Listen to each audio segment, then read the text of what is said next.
Dan munculnya Gibran pun melalui proses yang sangat-sangat memalukan. Dicurahkan resources bangsa ini harus tertumpah ruah untuk meloloskan seorang Gibran Rakabuming Raka. Cawapres mudah, peraturan tidak ada, direkayasa, diubek-ubek.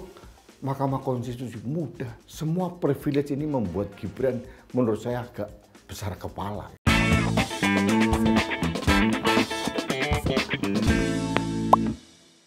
Halo sahabat Main TV, tanggal 22 Desember 2023 akan ada perhelatan yang sangat penting, debat Cawapres yang diselenggarakan oleh KPU.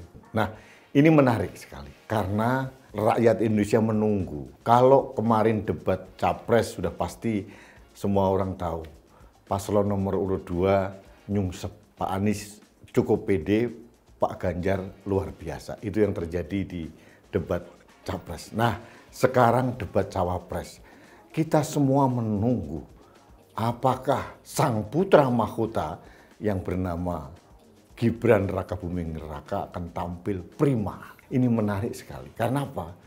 Munculnya Gibran menjadi cawapres Pak Prabowo itu melalui gonjang-ganjing politik yang luar biasa. MK yang merupakan institusi terhormat, diobrak-abrik, demokrasi dikadali, dinasti politik dibangun, dan memunculkan tiket emas yang digunakan oleh Gibran Rakabuming Raka. Banyak sekali effort yang harus dicurahkan, resources bangsa ini harus tertumpah ruah untuk meloloskan seorang Gibran Rakabuming Raka. Kita akan melihat worth it nggak, sesuai nggak ya dengan pengorbanan rakyat, pengorbanan ketua MK waktu itu, sang paman Anwar Usman, dengan penampilan dari seorang Gibran Rakabuming Raka. Apakah dia benar-benar menguasai medan?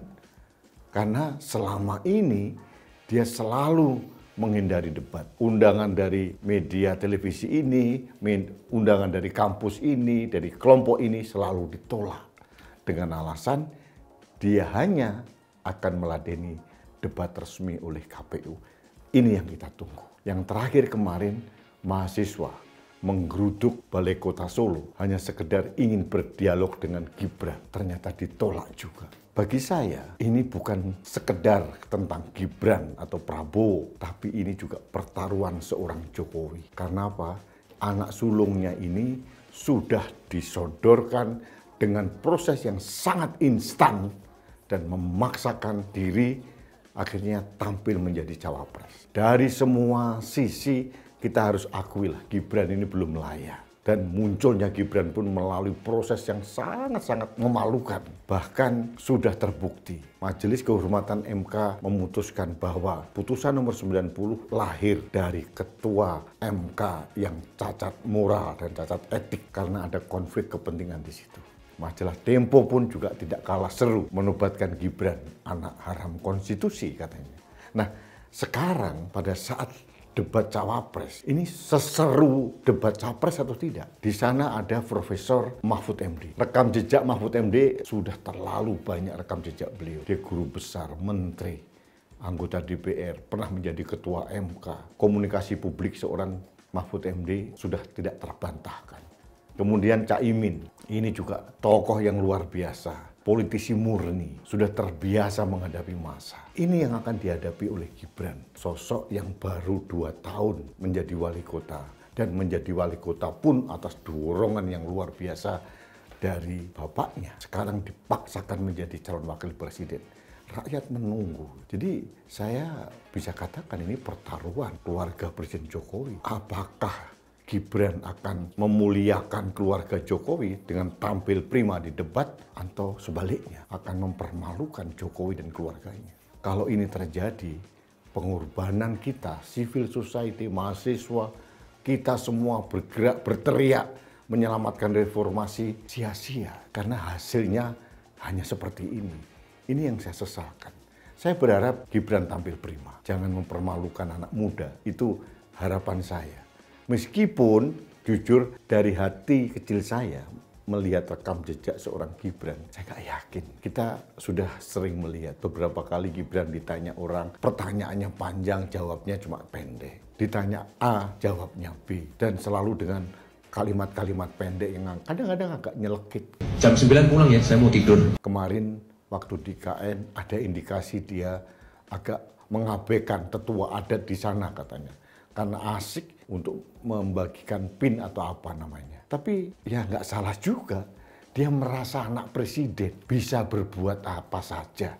Mendapatkan privilege yang luar biasa. Kemana-mana dijaga pas pampres yang dibayar oleh negara. Kurangin apa? Menjadi wali kota bisa, gampang. Padahal waktu itu DPC PDI Perjuangan di Solo sudah ada calon Pak Purnomo dan Teguh. Itu pun dibatalkan hanya karena anak presiden mau mencalonkan di Solo. Mau apa lagi? Cawapres mudah, peraturan tidak ada, direkayasa, diubek-ubek.